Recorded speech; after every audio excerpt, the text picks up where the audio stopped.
There are kids outside now, and they're extremely loud, so I'm sorry if they show up. Yes, we've had throughout the course of this episode a dog problem and now a kid problem. Never work with children or animals, as they say. Jesus Christ. Just anywhere else. There's a whole street. Play in traffic. Don't do that, actually. No, please do it. Don't do that, no. Please go. Please go play in traffic. Do not do that. Don't put your vibes. Your vibes are absolutely rancid, my friend.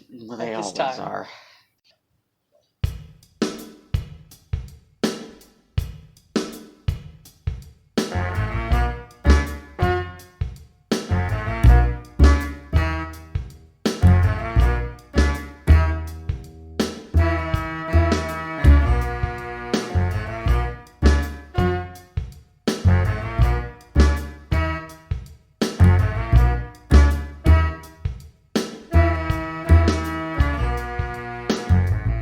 Hello, and welcome to Late to School, a Sailor Moon watchcast. I'm Lorena. And I'm Zach. And today, we're going to be watching 2 more episodes of Sailor Moon R. Yeah, we got some... We're recording this in mid-October. Yeah. I have no conception of when these episodes ever come out, but we're recording this in mid-October, and we've got at least one pretty spooky episode. A spooky episode set in the spring, though, so... Set in the spring, but, it's pretty spooky, though. Before we talk about these episodes, I do want to say I looked up the character I was thinking of last episode that the Moonlight Knight is based on. Oh, yeah? The character is Moonlight Mask. Okay. He's kind of a detective who puts on an outfit very similar to the Moonlight Knight to fight crime. And he was played by Sunny Chiba. Okay. Sunny like Sunny, or? No, like Sunny. Oh, Sunny. Oh, Sunny, okay, that's still, want okay. a hard candy? I was meaning to ask, like, is that just, like... Because this was a Japanese show, right? Yes, I did not write down what his real name is, but that is a stage name. Okay. It's a good stage name, though. Yeah. With that out of the way, though, our first episode this week is episode 50, Big 5-0. Hey, cool. Usagi's Crisis. The Tiara stops working. It was directed by Takao Yashizawa, written by Megumi Sumizawa, with animation direction by Katsumi Tamagai. Okay. It first aired April 10th, 1993 in Japan, and November 27th, 1995 in English. A part of me half expected this to never have aired in English, because there's a lot of guns. That's fair. That's fair. They are VR guns. They are VR guns. They're light guns. Yeah. But, you know how Deke is. You know how they get. Unfortunately. I really hope... Do you know if there's any episodes in this season that just flat out did not air in... There's one. There's one? There's okay. only one. I'm very excited for that. I think that's also the last one in the whole series that did not air. They did that again, huh? Uh-huh. Alright. No. Not the last episode.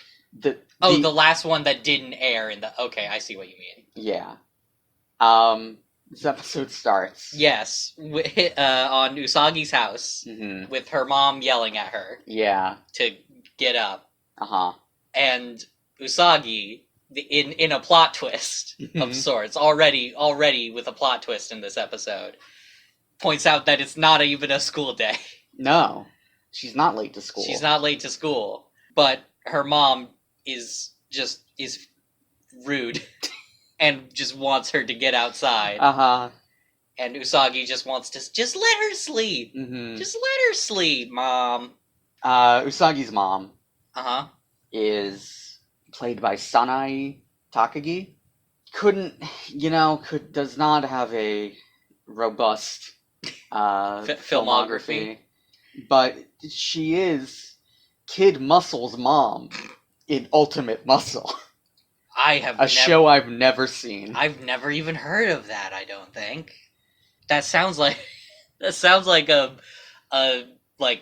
one-off mentioned superhero in My Hero Academia. Yeah, uh-huh. But yeah, this scene is basically just establishing that it's not a school day and Usagi wants to sleep, but her mom is making her get up. and Luna is upset with Mhm. Usagi. You'd think as a cat, Yeah. she would respect Yeah. the need Luna's for a very naps. high-strung cat. I've never met a high-strung cat. Maybe I that's don't why. think. Maybe it's because she's a cat. She needs to sleep for 18 hours a day, but she's just not. Oh, So you it- think she's so it just makes her- constantly a little bit stressed out? Yeah, because she's not getting enough sleep. Mm-hmm. And then we cut to the Hell Tree, Yeah, which is not looking so hot. No. And Ale is monologuing, as he Mhm. is wont to do, about, I guess, as every character in this show is wont to do, in fairness. Yeah. It's anime. It's anime. He's talking about how they have not collected enough energy, Hmm. and that if the tree withers, if they don't get enough energy to keep it from withering, they could die. Yeah. And that we... So we see the aliens leaving the Makai tree room in their apartment into their actual apartment. We've finally established the sort of space. Kind of, yeah, to some degree. The Makai tree zone appears to be a dimensional portal Yeah. that is behind a normal apartment room door. Right. Which I maintain we have seen them do something similar before with the stage opening and closing thing. Sure. In the TV studio. To wherever that fucking was. Yeah. But Ale, or no, Mhm. On is, I think it's On? On is looking at a pamphlet. No, Ale is looking at Ale it. is looking at the pamphlet? Yeah. Okay.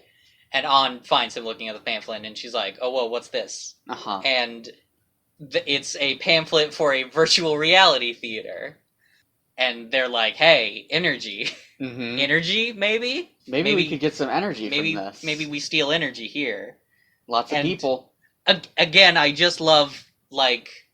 In the first season, the virtual reality theater would have been set up by the Dark Kingdom. Uh-huh. But in here, it's just like, hey, hunting grounds. Yeah. Well, Ale and On are just two people. They're just two kids. They're just two people, that's true. They don't, and I don't know how many magical powers they even have. They can teleport. They can teleport and astral project. Uh-huh.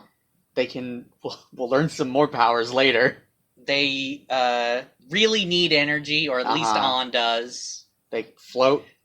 Hang on, what if Ale gets fucking first bite out of the energy tree, and, like, that's why On is the one who's always running so low on energy? You're saying that the patriarchy is keeping women down. Yes, the alien patriarchy. Yeah, I couldn't think of a pun. No. I'm sorry, I failed you and our audience.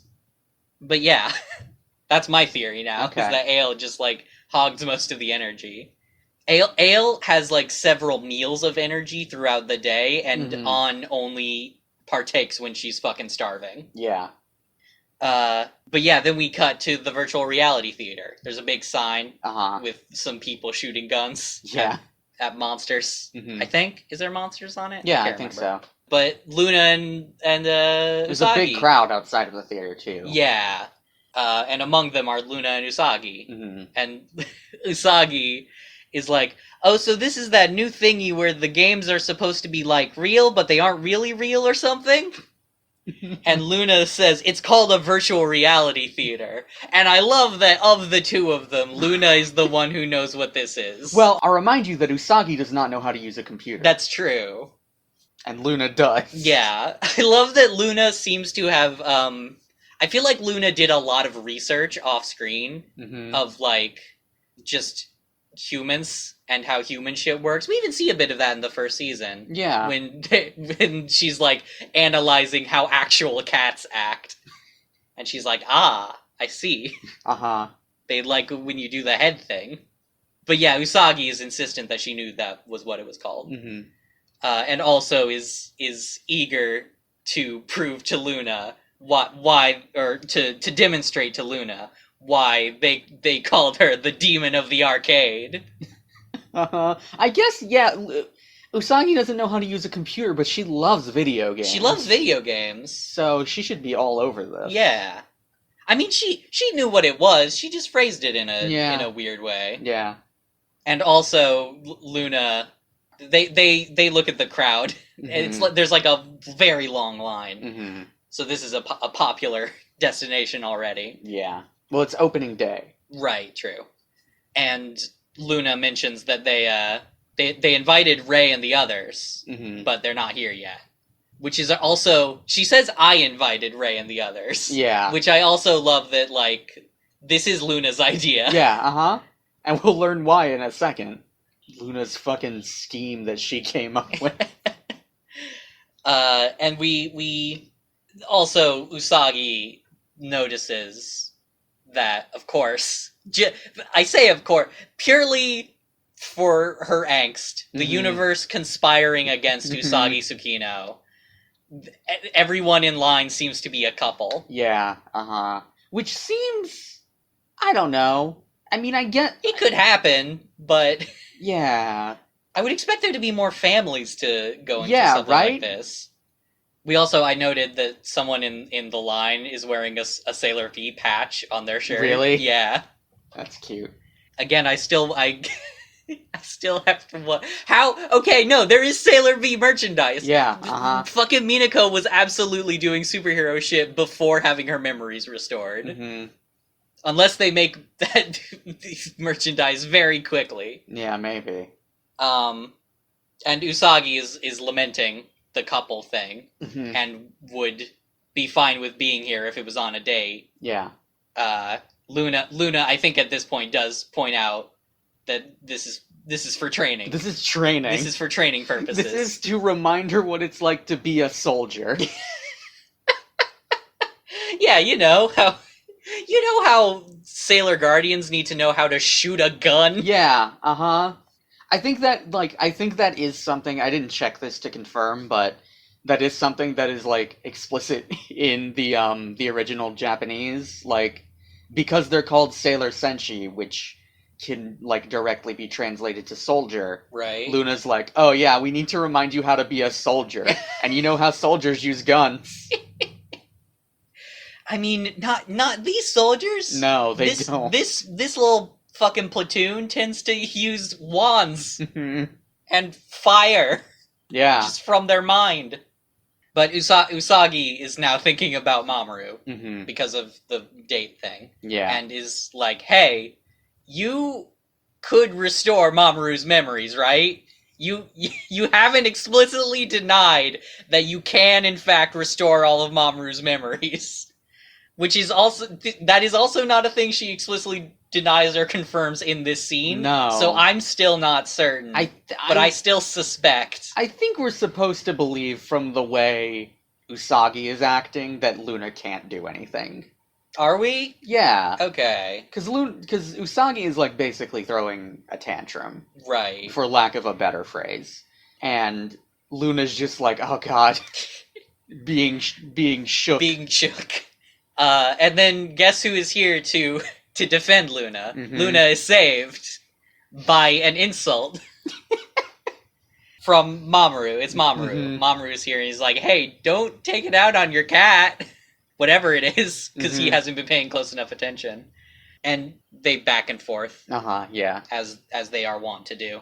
I think Usagi does eventually be like, hey, fuck you also. Mm-hmm. And then, meanwhile... Also here, we see Ale trying to cut... Well, we see... What's his fucking name again? Seijiro. Seijiro Ginga. We see Ale in Seijiro form, cutting in line, by hypnotizing the bellboy at this virtual reality theater. It's a theater. very fancy theater. I guess he's a valet, because it is a theater. Yeah. Usher. Usher is the word I was looking for, not valet. Well, theaters do have valets. I mean, fancy ones. That's fair, yeah. Ale just shoots laser beams into his eyes and brainwashes him. Meanwhile, though... Meanwhile, An is being harassed. Yeah. By a large delinquent-looking gentleman. Yeah, a large bepompadoured man. Bepompadoured. Oh... That's a name for something, but I don't know what. Those are the people who made Utna, right? The Pompadour. Yeah. Uh-huh. But yeah, An is being harassed by a guy. She slaps him, and he's like, "Eh." Yeah, he's super. Yep, that's exactly what he's like. But then Mamoru is here to defend her honor. Yeah. And just kind of tells the guy to fuck off. Mm-hmm. And it's pretty cool. Yeah.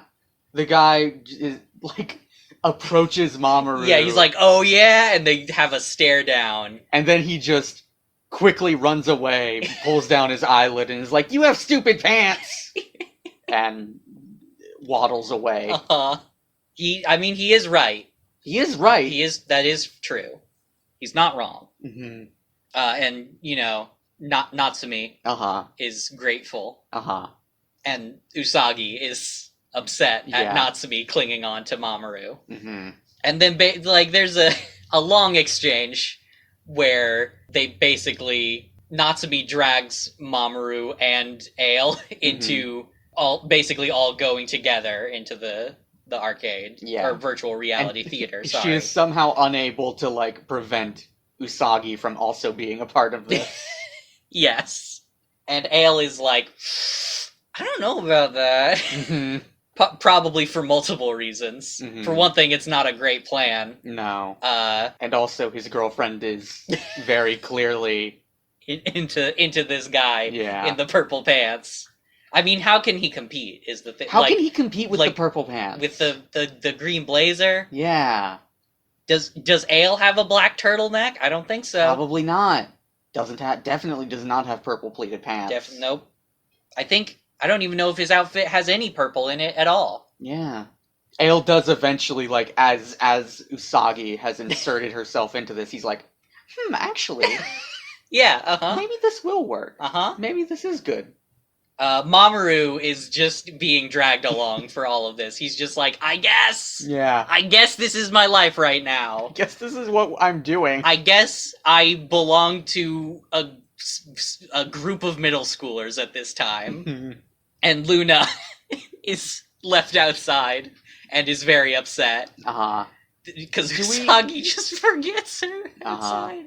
But then the others are here also. She hears the others. She hears Ami calling for them, and we see all the Guardians coming. And fucking Jupiter's outfit. Oh, it's Mako's incredible. Outfit is fantastic. She has a hat. Yeah. Anytime any of the characters has a hat, I'm super on board. We've seen this outfit before, I think, right? It's the big poofy sweater. Is it? I don't know if we've seen the hat. Have we seen the hat before? We might have seen the hat in the episode where Zoisite cosplayed Sailor Moon. Oh, maybe. Yeah, maybe. Either way, though, it's incredible. It's incredible. It's like a green hat, and she's got an orange jacket. It's so good. And the others are also there. They probably have good outfits, but they aren't as striking as Mako's hat. Just incredible Flitch energy. Yes, absolutely. And they just get in line with Luna. Yeah.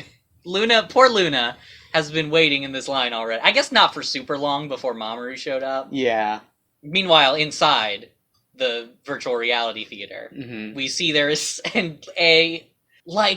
so it's all light gun games, it seems like. Yeah, And it's very weird that it's called a virtual reality theater. Yeah, because nothing appears to be virtual reality about it at all. Not in the sense that we know. No. There's like a 4D theater, those theaters where the chairs move around. And there's little pods with two people each in them, I think. And you shoot the screen. Or maybe 4. And you shoot the screen to, kill monsters. Yeah. And it's a light gun game. And we see in one of the pods, before we even really see where Usagi and Mamoru and the aliens are, we see Shingo. Yeah. And Usagi's dad. Yeah. In one of the pods. And they are playing the game. And Dad is Dad is concerned and not very good at the game, it seems. And Shingo tries to backseat game him, and he apologizes for not being very good at the game. Yeah. Shingo's Japanese voice actor, while we're here, is Chiyoko Kawashima. Again, Not a robust filmography. Okay. Chris Goldwyn in Police Knots, a game I have not played, so I'm not sure how important that character is. The first Police Knots, rather? I assume. Okay. And Dad Tsukino is Yuji Machi, who is Apple in Dragon Ball Z. Okay. I didn't even know there was an apple in that show. And Nuka in the Japanese dub for The Lion King 2, Simba's Pride. Okay. Which one's Nuka? He's the, like... Is he the shitty one? They're all... I mean... he's the one who hangs out with the tiny evil one. Yeah, yeah. He's the one who... Spoilers for The Lion King 2. Skip ahead, like, 20 seconds. He's the one who dies, I think. Does he die? I don't think remember. so. Okay. Anyway, spoilers over. Spoilers over. In case you're worried about spoilers for The Lion King 2. I wanted to... Listen! The early 2000s. People, I think. Pop culture is a moving target. There are people, probably not listening to this podcast, but there could be... There could be. Who didn't grow up.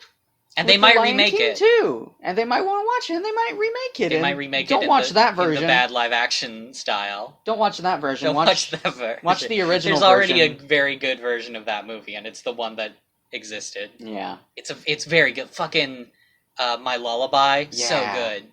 I would say better villain song than Be Prepared. I really like Be Prepared. Yeah, they're both very good. It's hard to compare. Anyway, welcome to our Lion King watchcast. But yeah, so Shingo and Dad are screaming. Mm-hmm. The game seems a little intense for Dad. Yeah. Dad is not having a ton of fun with it. Also, Usagi and Mamoru and Ale and An are Natsumi and Seijiro. I keep forgetting. I think are An, Mamoru, and Usagi all in one pod while Ale is just I think so. I believe that Mamoru got in a pod and both Natsumi and Usagi insisted on being on that pod. Mm-hmm. And Ale is just alone in another pod. Uh-huh. But they're also screaming and playing the game. I believe An compliments Mamoru's playing. Mm-hmm. And also, then Shingo and Usagi notice each other. And Usagi tries to be like, hey, this isn't a place for little kids. Is it not, Usagi? Is it not? Is it not? Are you sure? I mean, it's apparently a place for couples. Yeah. So, maybe. It seems like little kids would love this place. Especially... It seems like they would be the primary audience. Especially with parental accompaniment. Yeah. Shingo's with his dad. This definitely isn't a place for dads is the problem. Yeah. Because he is clearly out of his element. Mm-hmm. And then there's the aliens and Mamoru and Usagi talk about something. They do stuff. I don't remember what they talk about. There's a funny bit where Dad turns to Usagi and is like, hey, Usagi, don't worry. Dad trusts you. He specifically says, I don't know what you're doing with those boys, but Dad trusts you. And Usagi's like, it's not like that. It's kind of like that. It's kind of like that with Mamoru. And then we cut outside. Or Usagi wants it to be like that with Mamoru. Yes, right. It was like that with Mamoru. Yeah. It has been like that with Mamoru. Mamoru just doesn't know it's like that. Yeah. And then we cut outside. And the Sailor Guardians are waiting in line. Just waiting in line. And I think Mako complains about the length of the line. And Minako says, they say good things come to those who stay. And Ami says, I think you mean those who wait. So we got our first one of those. For this season. Still such a weird character tick to give. It's a very weird trait. I like it, and I've justified it in my mind with what we know about her, which I think we've talked about on the show before. I don't know if I remember what your my theory is that she's been a superhero for so long and has been focusing on superhero shit that she is just like has zero knowledge of actual pop culture or like idioms or talking to people Yeah. outside of her cat. Yeah. My theory is she spent so long in England that, like, she's just getting stuff mixed up.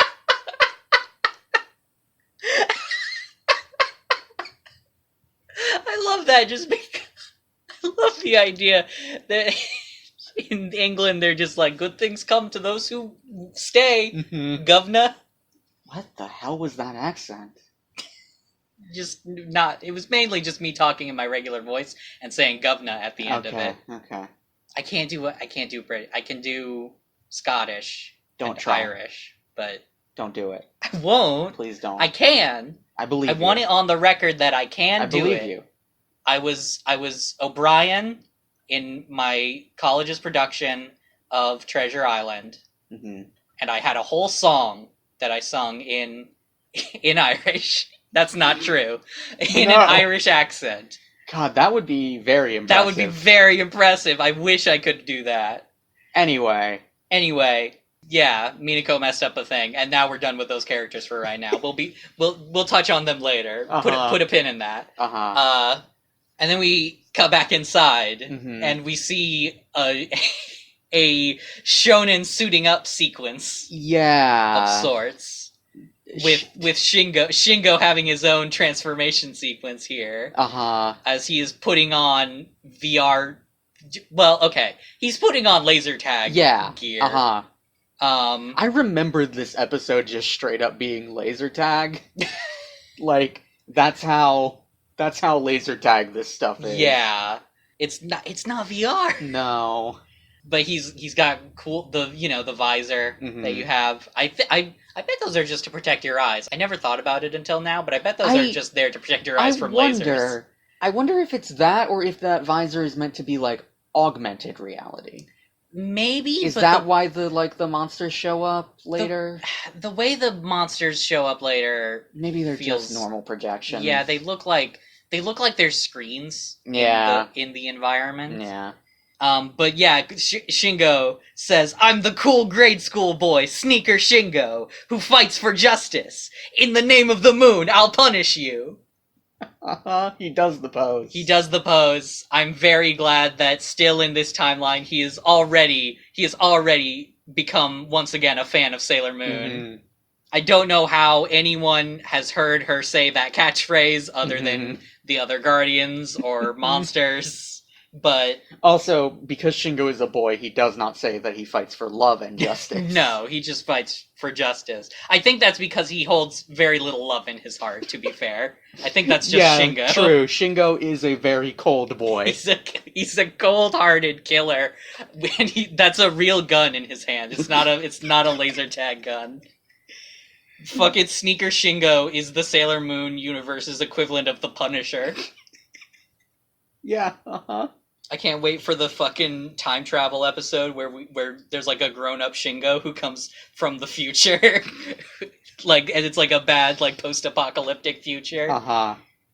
But yeah, Shingo and Dad are, I know Dad has a canonical name, but it never comes up in the show, so we just Kenji. Call Kenji, right. Dad, let's be real. Because again, like, we can't call him Kenji. Last episode we had Kenji too.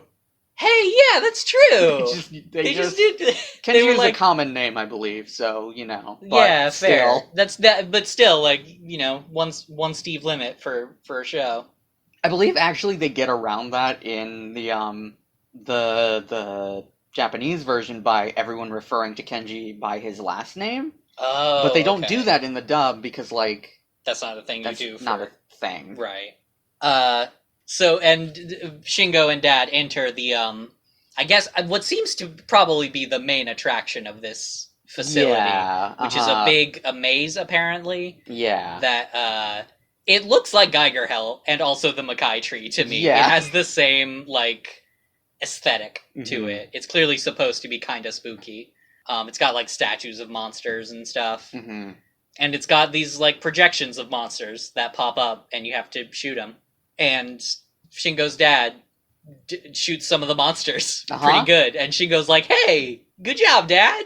And Dad is proud of himself. Yeah. And it's very cute. Yeah. I do like these two. Mm-hmm. I mean, Shingo's a fucking ass, but Uh-huh. he's also like 8, so Yeah. that's not true, but you know what I mean. Actually, he might be like 8. I think he's like 8. I think that's... Because, I mean, I forget that Usagi is like 14. Yeah. So if she's significantly older than him. Yeah. And then we see the others. Mm-hmm. The Mamoru and Usagi and the aliens. Mm-hmm. They have also suited up. Yes. Mamoru took his jacket off. Mamoru took his jacket off. I guess they probably have like a little tray. Yeah. Do you Or think... a coat check. Do you think, considering how often he wears that thing, just taking it off in public just feels wrong to him? Probably. Like, his hand just lingers over the tray as he puts it in. Like, soon. Mm-hmm. I'll be back soon. He probably feels naked. Yeah. He needs to either be wearing the jacket or a mask at all times. Yeah, uh-huh. And I think Usagi struggles to shoot some stuff. Mm-hmm. Mamoru is about to shoot a monster that has popped up, and then Ale fucking kill steals him, Uh-huh. and they fucking stare each other down, Mm-hmm. which is very fun. There's like a fucking flash behind them of like an illustration of a dragon facing down a tiger, Uh-huh. and it's so good. It's so overdramatic. And then they get real competitive Mhm. about like who can shoot more monsters, and then we see like a series of monsters all pop up at once, including Boxy. Yeah, Boxy's here. Boxy is one of the monsters that Uh-huh. shows up in Yep. the the little screens. If those are what those are, I don't Yeah, know. uh-huh. But it's Boxy's It back. Sure is. Do you believe in Do God? you believe in God? I believe in him. Do you believe in laser tag? My child. Lovely punch! Let's just spend the rest of this episode quoting Boxy. Listen, he's the second most important character in Sailor Moon after the boy, and we haven't seen a return of the boy. Yeah, that's fair. But now Boxy is officially a recurring character. Mhm. How does anyone know what Boxy looks like? It's an Easter egg. Yeah, man. I know, but it's funny to. Yeah.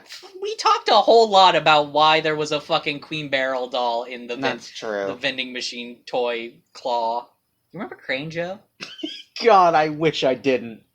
Usagi misses a bunch of shots on the monsters, and Natsumi insults her. Mm-hmm. And then Natsumi, they just bicker back and forth for a little while, and then Natsumi is like, "Hey, Mamoru, let's go together into the maze together, I guess, without the other two, I guess. I don't know what. Yeah. I don't know where is just, you know." Yeah? You don't understand what she wants? No, I do, but it's just she's so blatant about it. Uh-huh. And Mamoru is just like, "No." Yeah. Uh-huh. and says, "You can't make people like you by forcing yourself on them every chance you get." And then Usagi pats him on the back Yeah. and is like, "That's well said, Mamoru." And then he runs off Mm-hmm. to kill monsters. And Usagi's like, wait for me! And goes with him. And then, well... this fucking conversation Uh-huh. on to Ale is like, love is just a game and I play to win. And then she shoots a monster with her finger Yes. instead of with her laser gun. And then looks to Ale for approval, and he's like, and she's like, I feel weak. I'm running out of energy. We need to get, definitely that's what we should be talking about right now, not anything else in this conversation. Let's focus on the energy. Uh-huh. And then they're like, they do that. Yeah. They do a glowy thing, and then they're about to do something. Meanwhile, we cut outside. The Guardians are still waiting in line. Mm-hmm. I think just 10 more in front of us. Just 10 more in front of us.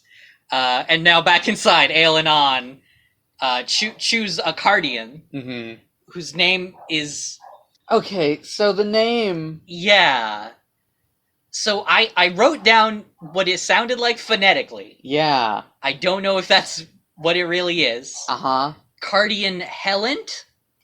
So yeah, that is what they say. That is what they say in this dub.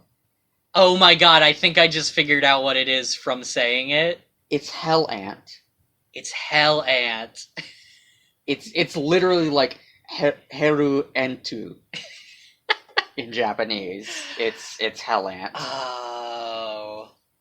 Does it look like an ant? No, not really, but that is its name. She does also say aunt Yes. all the time. Yeah. So I guess it's Hell Aunt, like A-U-N-T, really. Yeah, Which sure. we all have one of those, I feel like. Most of us do, unless your parents are both single childs. Yeah, sure. But yeah, Hell Ant is here. Hellant. I don't know why. Maybe it's to match the lip flaps. Maybe it was like I don't know. I don't know why they went with Yeah. Hellant. It might have just been they didn't realize what it was supposed to Maybe. be. Because, again, doesn't look like an ant. Yeah. Also, though, it sounds like a Shakespearean adjective, like you would call someone a hellant villain. Oh yeah. Uh-huh. You hellant cur. Mm-hmm. And then we get a commercial break. Yeah. And then when we come back, Dad and Shingo Uh-huh. are still going through the maze, and they hear screaming Uh-huh. and follow the screaming to where Hellant is has tendrils wrapped around people Yeah. who she is draining of energy. Mm-hmm. And she's just vampire again. This is just she looks like a plant monster. Uh-huh. And she just does the tendril thing She again. does have an abdomen.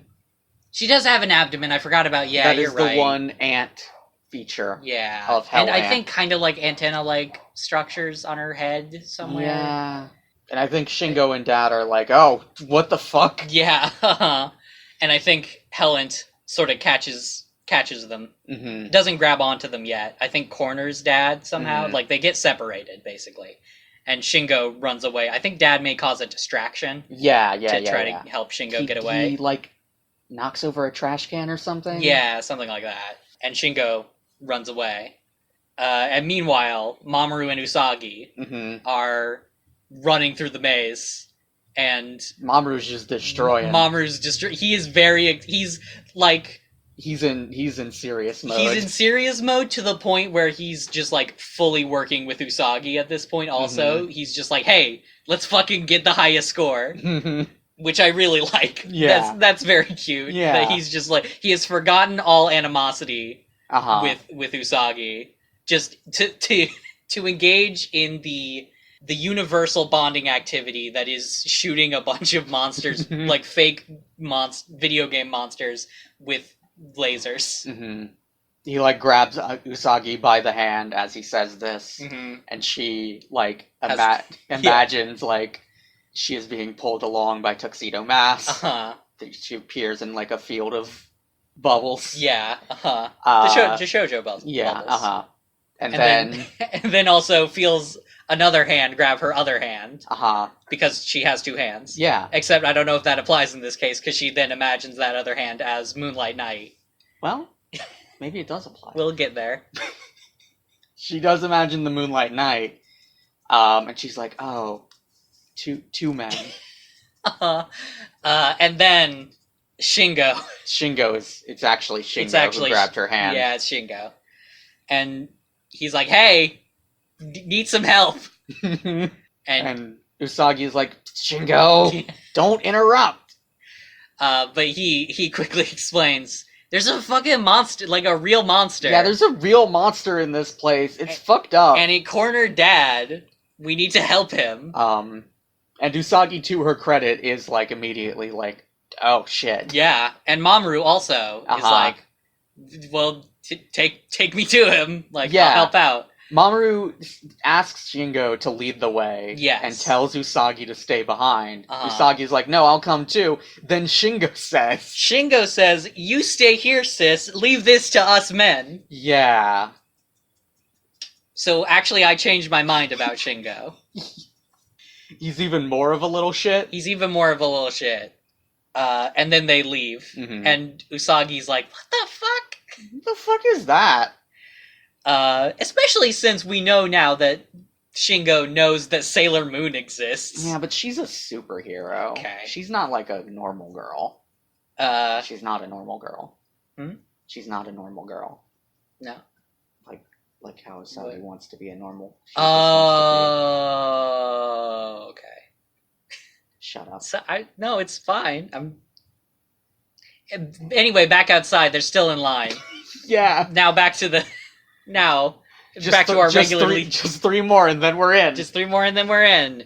Back to your regularly scheduled Sailor Moon now. Uh-huh. Dad is being menaced Mm-hmm. by Helen. Mm-hmm. And also Ale and An are also in this room Yeah. now. I don't know if they were before. And Ale specifically is like, don't worry, you won't lose your life. You'll just get knocked out for a while. Mm-hmm. And He does say fall into a deep sleep for a long time here, I think. Does he? Okay. Or something like that. Okay, fair enough. I thought it was just deep sleep. Maybe it was. Because that's also what happened with last time with On and the TV show girl. Mikan. And that line, Mhm. that reiteration of "you're not going to die," Mm-hmm. has made me think about Ale and On Mm-hmm. literally need energy to survive. Yeah. And they explicitly aren't killing people Mm-hmm. to get it. Mm-hmm. They are being shitty about it. Yeah. If you're about to come to the conclusion of like, why don't we just let them take the energy? I want you to realize that they are taking the energy by force. Yes. They are hurting. Like, they're not killing people. They are hurting people. They are hurting people. But it's like, what they should do is ask. Yeah, Just, for sure. Now that they know that there's Like- entities like the Sailor Guardians on this planet, Mhm. maybe they just be like, hey, listen, got off on the wrong foot, I know, with the vampire flower lady, but listen, we will literally die. Yeah. I think if Ale and An are 14, are like the age of middle school students, Right. that makes a lot of this make a lot of sense. Mm-hmm. Like, they're just kids. They don't want to Yeah. kill people. Mm-hmm. They just need the energy, and they don't know how to ask for it. Right. And also, we also know they're kids, so they're mean. Yeah.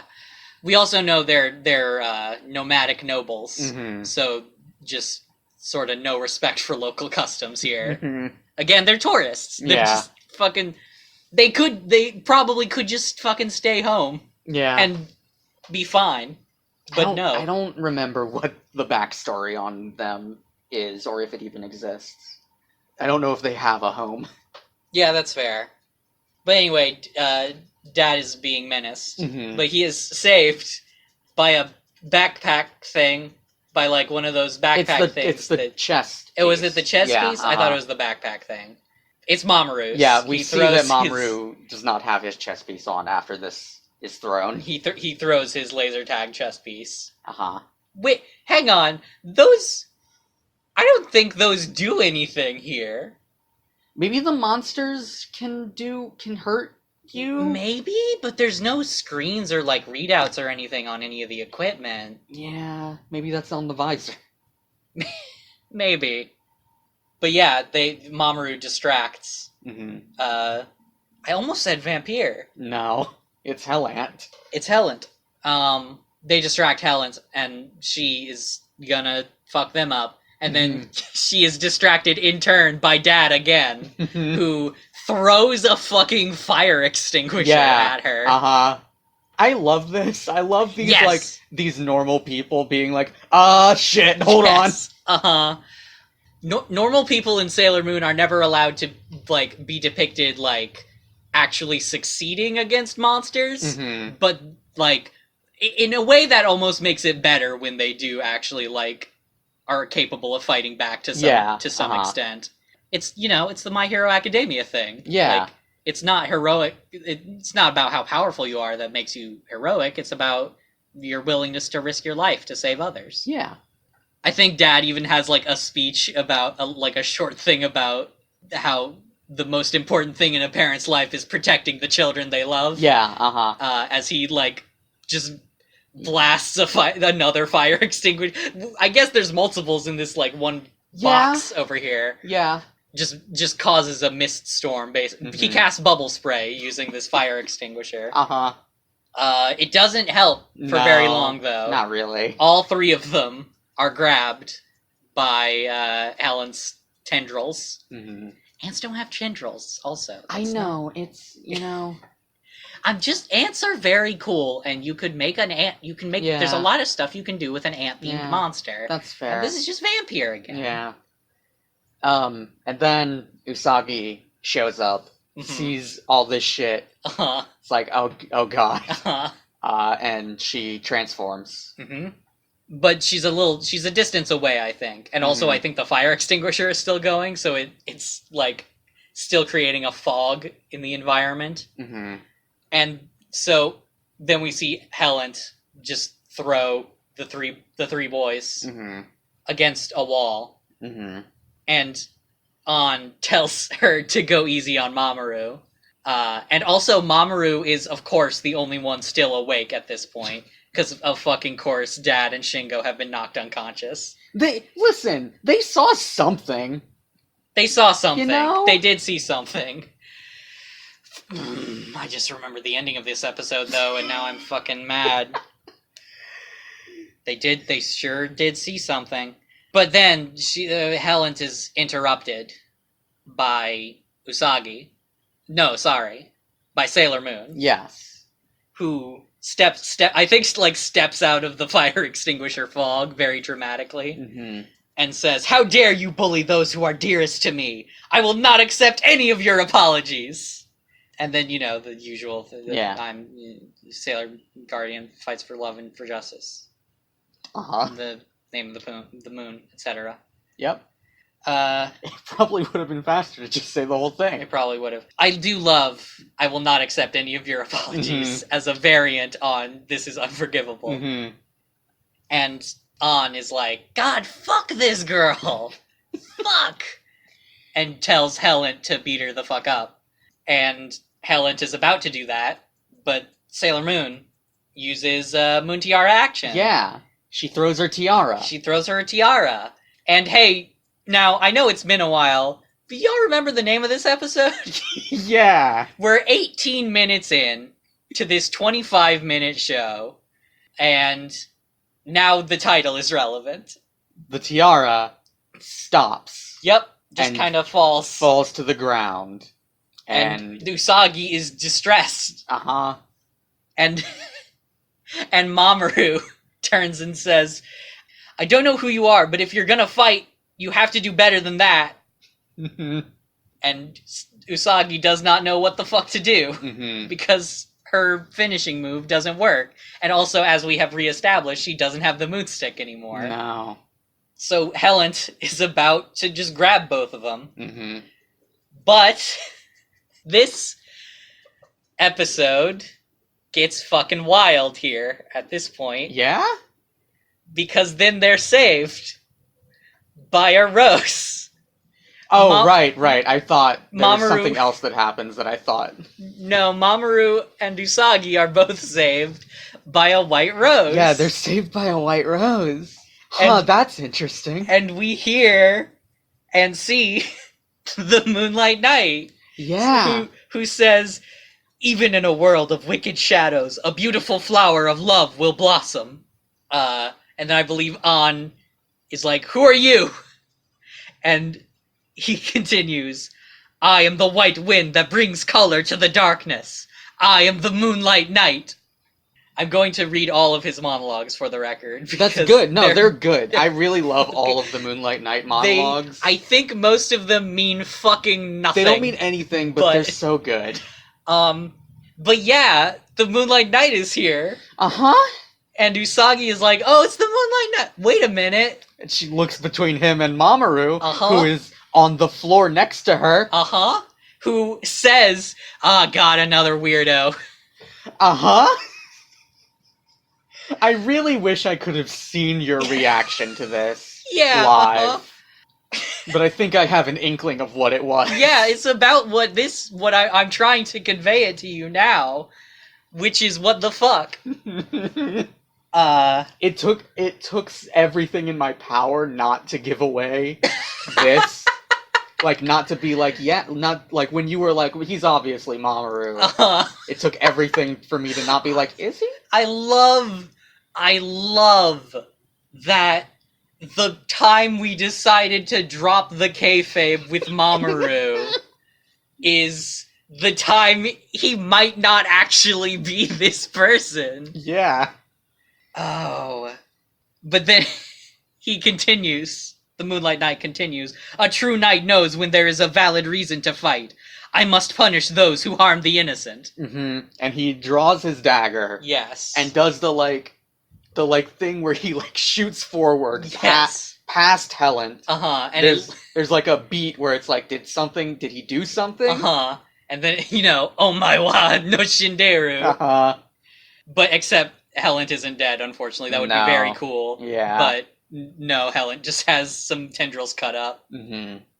And then he gets captured by Helen. And, Usagi can't do anything. Mamoru apparently isn't a superhero right now. But then... Bubble... Spray! Fire... Soul! I guess that's just a thing we do now, huh? Yeah, The other Sailor Guardians are here. Yeah. And Mako says, looks like we got here in the nick of time. Mm-hmm. And they sure did. I don't know how they knew to transform, but... They probably heard. They probably heard. They heard the noise. Or Luna sensed because she can sense evil energy. Mm-hmm. And we know Ail and An have very powerful auras. Yeah. Ray can also sense evil energy. That's true. And there's sort of a standoff for a second, and then Sailor Moon sort of breaks down crying and explains to them that her tiara's not working. Yeah. And they comfort her. Mm-hmm. And it's a very sweet moment. And then Minako says to the bad guys, "We're taking over for Sailor Moon, so you'll be fighting us instead." Mm-hmm. And then do we want to keep doing that? No. No, okay.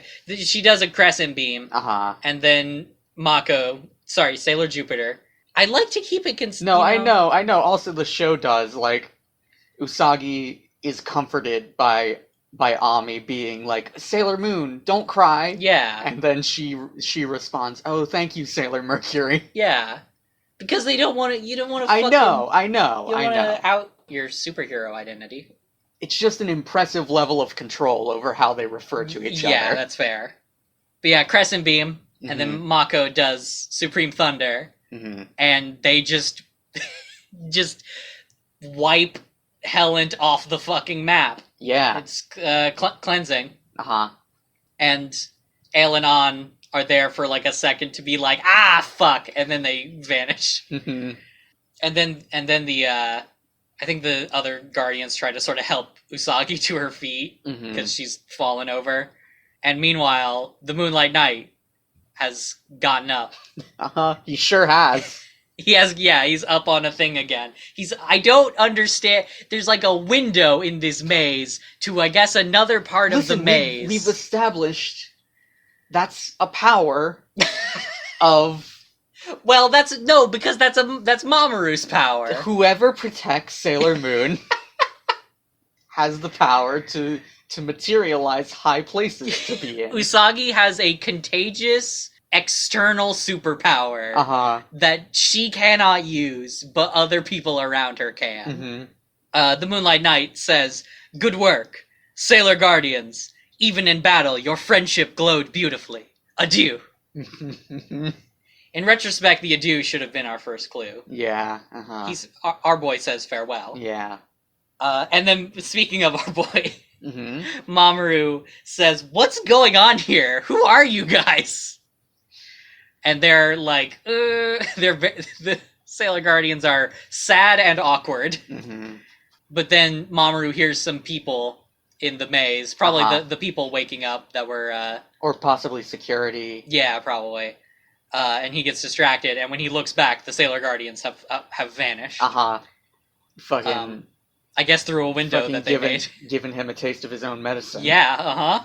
And then we cut into the denouement. I don't think we've said denouement all season. Maybe in the first episode. I think we did. Yeah. Back at Usagi's house. Mom is patching up Dad and Shingo, who are injured, and she is berating them for going to the virtual reality theater instead of spending a nice day outside, because this is predictable. Specifically, Dad mentions, well, how are we supposed to know the machines would malfunction? Yeah.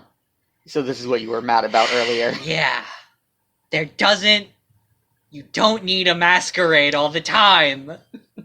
You don't need it. Listen, sometimes weird shit happens, and people convince themselves that it wasn't that weird. People are very eager to believe weird shit was weird, in my experience. Not dads. Not dads, I guess.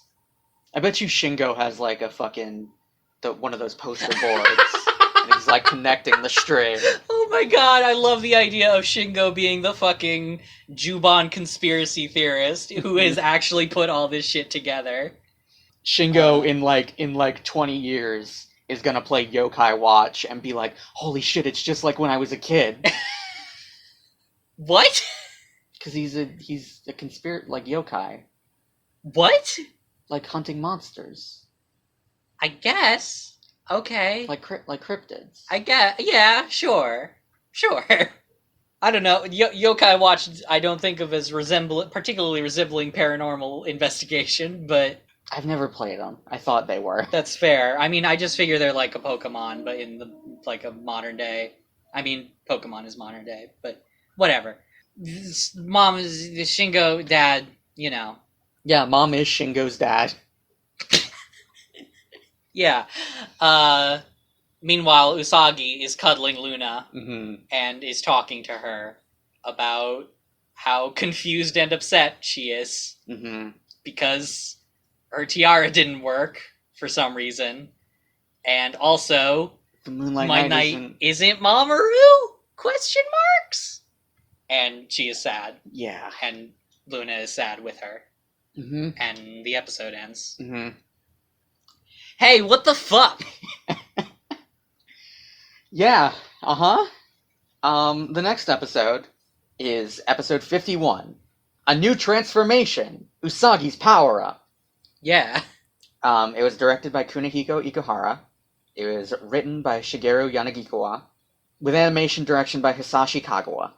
It first aired April 17th, 1993 in Japan, and November 28th, 1995 in English. Okay. This would be a weird episode to see in November. Yeah, hey. We open on the aliens at the Makai tree, talking about cherry blossoms. Yeah. And how viewing cherry blossoms is an Earth tradition. An Earth tradition. Yeah, an Earth tradition, You know how everyone everywhere loves to view cherry blossoms? Yeah. How cherry blossoms grow all over the world. Yeah, exactly.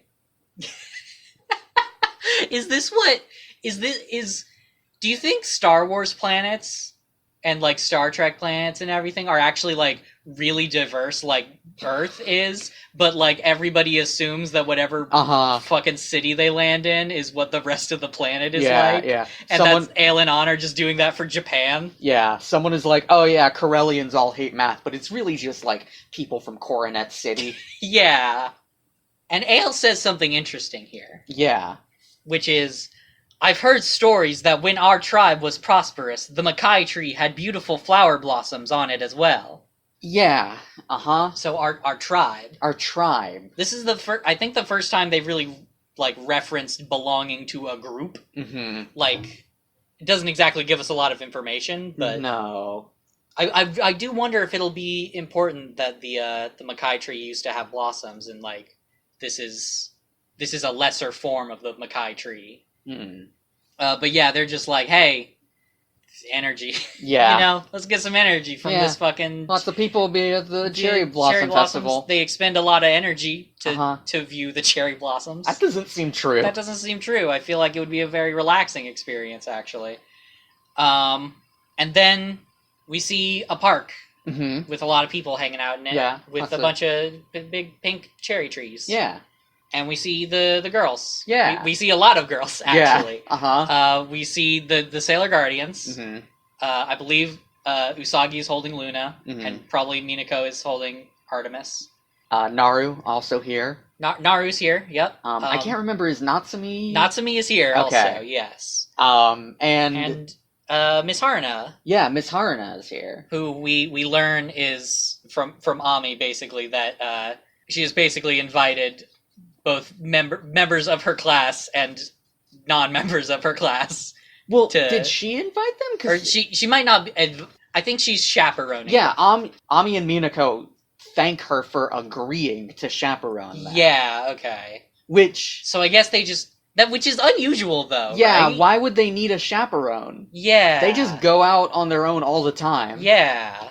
So maybe she did. Maybe this was her idea. Maybe this was Miss Haruna's idea. Maybe she just proposed it to the class, and like a few members of her class signed up, which were, Usagi and Naru and Natsumi, and we'll see someone else in a bit. Uh-huh. And they were like, "Hey, can we bring extras?" Yeah. Can we bring Ami and Mako, who are not in Miss Haruna's class, Uh-huh. and Minako and Rei, who go to different schools? Yes, but Miss Haruna is sometimes chill. Yeah. So she's very chill in this episode, Yeah. which I appreciate. Miss Haruna, for the record, is just voiced by the same actress as Shingo. Really? Yeah. Huh. Also, I noted down, Rei's got her pink overalls. Yes. On. Yes. The classic look. Mm-hmm. Everyone's got good spring looks on. Yes. I just love this scene a lot. I'm sorry. Mm-hmm. This It's incredible. this next scene is... So, they get to their spot. Mm-hmm. They've been saved a spot Yeah. by another member of their party, Uh-huh. which is Melvin. Umino has saved them a pretty good spot. Yeah, and they're like- like, "Hey, it's like at the end of the very end of the path, and like right? beneath a big cherry tree. Yeah, and they're like, "Hey, this is a very good spot, Umino. How long have you been saving this spot?" And Umino says, 8:00 last night. And the others are surprised by this. Uh-huh. And point out that it still would have been cold. It's not warming up enough that it's still cold at night. It's presumably like based on the real date this episode came out. It's like April. Right. And he's like, "Don't worry about it." And we see that he has he fucking eraser heads himself into A sleeping bag. a red sleeping bag. And he's like, "I got my trusty sleeping bag." Kept me warm all night. Uh-huh. And I believe Naru compliments his conviction for helping them out. Mm-hmm. And he's like, I mainly did it for you, Naru. And Naru is like, "Oh, Umino." no. And then there's like a beat, Yes. and she zips up the sleeping bag on his face. And immediately turns around and starts talking to the others. And they all just sit down while Umino inside the sleeping bag is like, Naru? Guys? It's really good. It is quite possibly the funniest moment in the show so far. I don't think been another moment in the show where I have cracked up laughing as much as that moment. I think I laughed as much in that moment as for the entire fucking Rhett Butler episode. Yeah. For the record, Melvin's Japanese voice actor is Keiichi Nanba, who is also Zoisite. Oh. And Andy Bogard in the King of Fighters franchise, who I assume is related to Terry in some way. Yeah, huh. I've never heard of Andy Bogard. I've never either. I mean, no one's heard of fucking Terry Bogard either. I mean, I have because of Super Smash Brothers now. But, before I know he's got a monkey. Terry? Yeah, Terry has a pet monkey. Is he gonna be in the game? I don't know. That'd be a good fucking assist trophy, though, right? Yeah. Anyway. Then we see them They're enjoying lunch. Melvin has been released. Yeah. He has been freed. And he's like, Naru, why? Why would you do this? And Naru's like, I was just a prank, bro. Just a prank. It's so good. I can't stop. The fucking comedic timing is absolutely incredible. I don't know if it was Ikuhara or Yanagikawa who came up with that, but whoever did, just mad props. Bravo. They're enjoying lunch. We get to see little illustrations of their lunches. Mm-hmm. They comment on each other's lunches. Yeah. Usagi mooches off of everybody else's lunches. Ray has brought... Well, first of all, Ray makes fun of Usagi's lunch, mm-hmm. which she presumably made herself, which has some very fucked up looking rice balls in it. But Usagi makes fun of Ray's lunch, which is just a fast food bag from McDonald's. From McDonald's. Is that a one that's come up before? Because I feel like that's familiar to me. I mean, fucking anime is always like McDonald's. Yeah, so it could be I've just seen another, in passing, another anime use McDonald's. Probably. It would be Rick Donald's, or right? Or Rack-Donald's, if you're a weirdo. Would they have a fucking, a big rack, which is just a fucking... It's that's like the McRib. Like, it's the equivalent of the McRib, but it's called the because it's like a rack of... Oh, no, we can't. We can't... What's up? We can't do badvertising. we can't steal badvertising. And Usagi clearly lending an olive branch in an impressive way, I think, for her character. What's up? No, go on. To Natsumi. Oh, says, okay. What? I thought you were talking about the Ray thing. No. Okay. That happens in a bit. Okay. Usagi mentions to Natsumi, "Hey, you didn't bring a lunch. Are you okay? Are you sure you're not going to be hungry?" And Natsumi says, "I feed on energy, not food." And Usagi's like, "Huh?" And Natsumi says, "Nothing." And then Usagi's like, "Oh, I get it. You're like me. You were just gonna borrow from everyone else." She doesn't says you're like me because she hasn't admitted to that. But still. But then Ray is like, "Yeah, that's what you're doing," and they argue a bit. Mm-hmm. But then Usagi, we see, has some spicy mustard that she puts on the edge of a little sandwich. Mm-hmm. And she gives the sandwich to Ray. Yeah, clearly under the pretense of offering an olive branch. And Ray is like, that's very nice and also totally unlike you. Mm-hmm. And takes a bite. And there's a long beat. There's like a series of beats where they're just we see from a distance the girls talking around their little picnic, and then Ray yells "Fire!" and breathes fire, and then goes soul and collapses. Yeah, I really like how this scene is shot. Yes, it's very cute. It's like zoomed out on them, and then like as the different there's like a lot of background chatter, and then as the conversations are happening, they like pop up like little like kind of like a puppet show. Yeah, and then that's where we see the illustrations of their lunches and stuff. It's very cute. I like it a lot. Also, as usual, we get reconfirmation, in case you were worried about the continuity, that Mako is very good at preparing lunch boxes. And then Usagi and Ray start arguing again. And Miss Haruna is upset. Miss Haruna is like, "I can't, we're not in school. I can't, I don't know what to do." Hey, everyone. And says, "You all get a free period starting now." And the rest of them are like, "Miss Haruna, we're not in school." She's like, shit. And then we cut to Ale, Mm-hmm. who is watching creepily from a distance through the trees, and is, talking about Usagi to himself. Mm-hmm.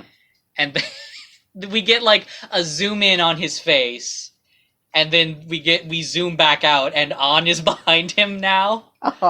They're both still in their human forms. Yes, and she is like, "Hey, what you doing? What you talking about to yourself? What you said something was lovely, I believe." he like mutters about how Usagi is very beautiful and lovely. And he's like, I was just talking the cherry blossoms. Mm-hmm. Love them. And An does a legitimately pretty cool move where she just sort of like leisurely strolls around a tree, and she comes out the other side of the tree. She's in alien form. Mm-hmm. I like it a lot. And they just kind of are like, you know what? Whatever. Energy time. Just get some fucking energy. Cardian. They don't say the name of the Cardian yet. No. We don't learn that until I don't think the name comes up until the Cardian itself says her name. Yeah. Also, there's a lot of like flashing lights in both these episodes. These feel like epilepsy warning episodes. Yeah. Like there was a lot in the laser thing earlier. Not from the lasers, I don't think, but from the monster draining people's energy. It's like 90s anime in general is a huge minefield for that sort of thing. It really sucks because it makes all of this stuff like super inaccessible to a lot of people. That sucks. But then we get there's like a bit with Naru and Melvin. And they talk. They have a romantic scene together. It's fine. It's fine. It's not offensive. This episode is like pretty good with Umino, I think. He's not a huge creep. No, he's like trying too hard at some moments. Yeah, absolutely. I mean, it is like, in a sense, it is kind of relatable because I definitely tried this hard when I was 14. He does most of the time when a character like Umino does shit, including in the last season, most of the time with Umino, he is supposed to be dogged. Yeah, but he comes off as a creep. Right. Here, he genuinely seems pretty dogged. Yeah. He's also his complete uncomplainingness about having to stay the entire night. Yeah. Because that is a thing he willingly chose to do himself. Yeah, like, I think, like, the last season, Umino tried too hard, and the show didn't realize that he was trying too hard, really. Yeah. It's just like, this is what nerdy boys do to get girls. And in this season, I think it's more like the show realizes, oh yeah, Umino's trying way hard than he actually would have to. Especially because Naru is, like, pretty nice to him in most of these scenes, except for the bits where she, like, is clearly pranking him. But yeah, they have a thing. It's fine. But they are interrupted by a spooky tree. Yes. They're away from everybody else. Yeah. Somewhere in the park. They're interrupted by a spooky tree. Yeah. That they walk towards. I forget what exactly happens in this scene now. I think what I remember is there's a spooky tree far away from everybody else, and they are knocked out by it. I remember there's like a big beam of light. Yeah. A beam of light goes up in the trees. And then we see Miss Haruna looking for them. And she finds them by the spooky tree and is going to check to see that they're okay. And a ghost comes out. There is a like pale bluish, lady behind her in like an old style kimono. Yeah, who is translucent and floating. Is she translucent? I think in some parts she's translucent. Okay. And Haruna is like, "Hey, go get help." That's okay. That's right. she's not translucent here Right. at this point, because she comes up behind her there. Mhm. And then she does, the ghost does a monster face, I believe. Uh-huh. And Miss Harna screams, Mhm. and there's another beam of light. And we kind of cut, I think. Or I Mhm. think we see them all collapsed. Like, Mhm. all those three collapsed in front of this spooky tree. And the ghost goes back inside the spooky tree. Mhm. And then I think we cut. And we're in a building in the park. Mhm. Like an office. Like an office for a ranger. Probably not a ranger for a park this small inside a city. A groundskeeper. A groundskeeper, yes. So this isn't the park from last season, because we know the groundskeeper for that Yeah. park. But Usagi and the cats are both there. This seems to have taken place after the Guardians found their collapsed bodies, Mhm. and the groundskeeper guy is explaining to Usagi that they are the 10th group today. He's very casual about it. Yes, to come back with someone having suddenly fainted.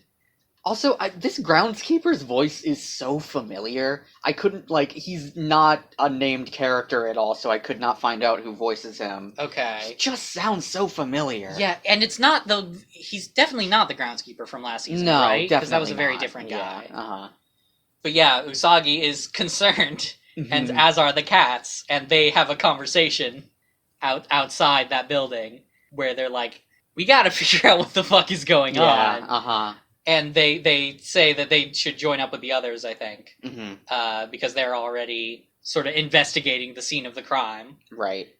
And we cut to the other Sailor Guardians looking around, and it's like the music and stuff in this scene is so spooky. Yeah? Like it's a weird tone shift for this episode.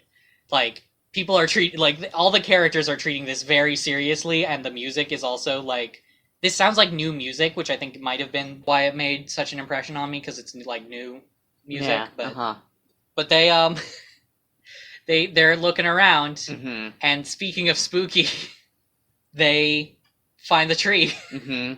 and is this the part where it looks different, or is that in a bit? I'm not sure I know what you're talking about. Okay, because there's a bit here, either right here or in a little bit, where we see the tree, and it's in silhouette, Mhm. and some light flashes, and we see the ghost lady like partway in the tree Oh, yeah, in a very like janky fucking position. I think this That is is- that part, yeah. It's fucking creepy. Mhm. It's very cool that they made a fucking very spooky Halloween episode for us using their cherry blossom themed episode. Mhm. It It's Ikuhara. It's what he do. is Ikuhara, and then we see the Usagi and the cats are running Mhm. towards where the others were, and Usagi is transforming midway.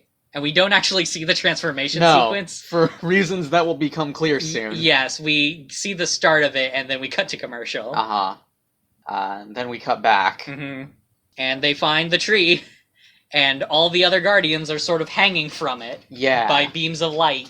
And also the ghost comes out of the tree and attacks Usagi immediately. And Usagi immediately... But before even doing a speech, really, which is reckless of her, I think, he tries to use Moon Tiara action on the ghost. But it's still not. Still not working. No. It just falls to the ground. Actually, no, I don't... Doesn't it bounce off of the ghost's head or something? I think so, yeah. Like, bonks her, but doesn't actually hurt. Yeah.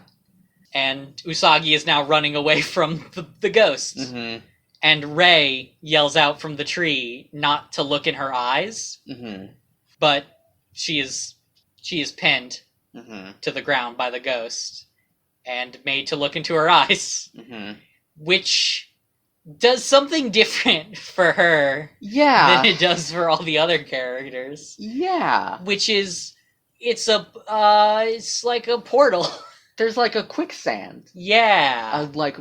An energy quicksand. It also it de-transforms Yes, Sailor Moon. the ghost, like, destroys the brooch. Yes, the brooch just shatters, and Sailor Moon is back in her Civ gear. Mm-hmm.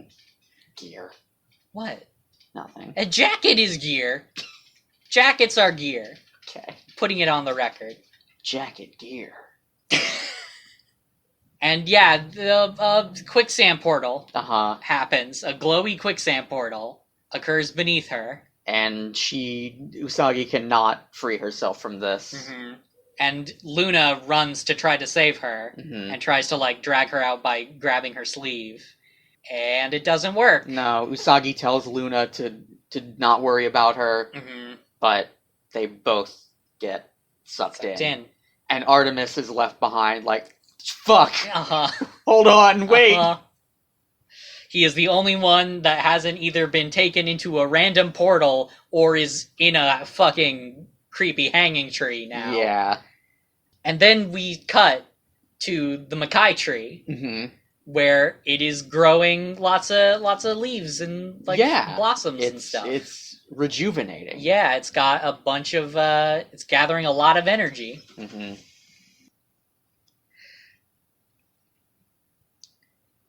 And Ale and On are happy about... Wait, I think they ran over one of our lines. Yeah. We should start over the Makai tree thing. Okay. The Makai tree has, like, rejuvenated itself, Yeah. and it's like growing a bunch of leaves. Yeah. I don't think we see any flowers blooming or anything, No. but it's like it's got a full head of hair. Yeah. And Ale is like, the Makai tree is gathering lots of energy, Mm-hmm. which, they're happy about. Yeah. And then... And then This episode also... Usagi and Luna uh-huh. are falling through the portal. Yeah. And... Is Usagi nude at this point, or is that later? That's later. Okay. Don't spoil it for Sorry. the audience. And they seem to be communicating telepathically Yeah. through this portal Mhm. fall. And Usagi is very concerned Uh-huh. and is reiterating her confusion about the fucking Tiara won't work. Yeah. And now she can't transform. Yeah. She can't stay transformed. And Luna has apparently, in the span of being portaled, figured this out. Yeah, I don't know. Or at least has a theory, Uh-huh. which is that Usagi is still too reluctant Mm-hmm. to actually, like, maintain her hero powers. Yeah. Like, she just wants her normal life back too much.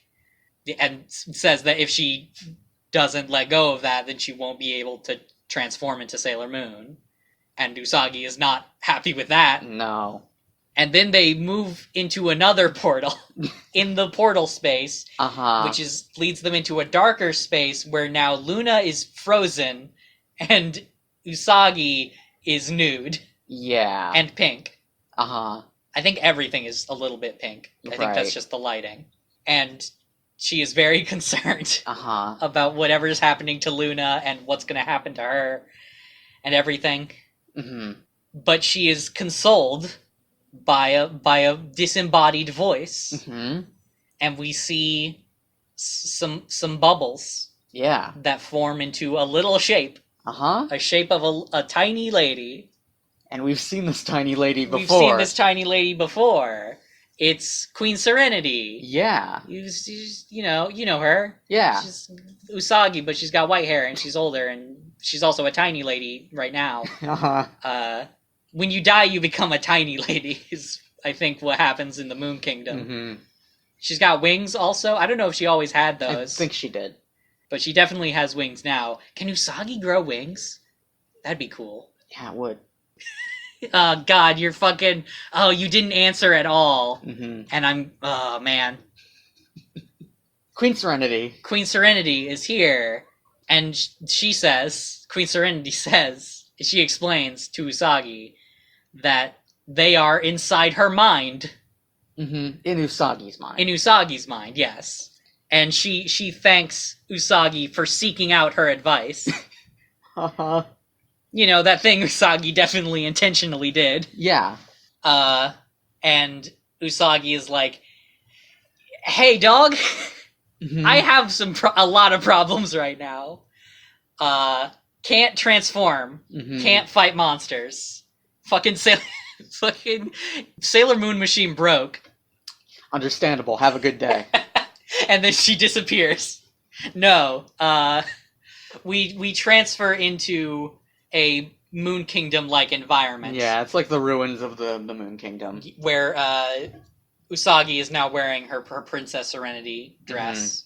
And this is a long, confusing scene that I did not write down every line of. Yeah. But Queen Serenity shows Usagi the silver crystal. Mm-hmm. Also, Luna is okay right now. She's just right next to Usagi. I think Serenity thanks Luna? In a little bit, yeah. She thanks her and asks her to keep watching over the princess. Mm-hmm. But the silver crystal has appeared. The silver crystal has appeared, and Queen Serenity explains, your heartfelt desire of wanting to save your friends has formed the silver crystal.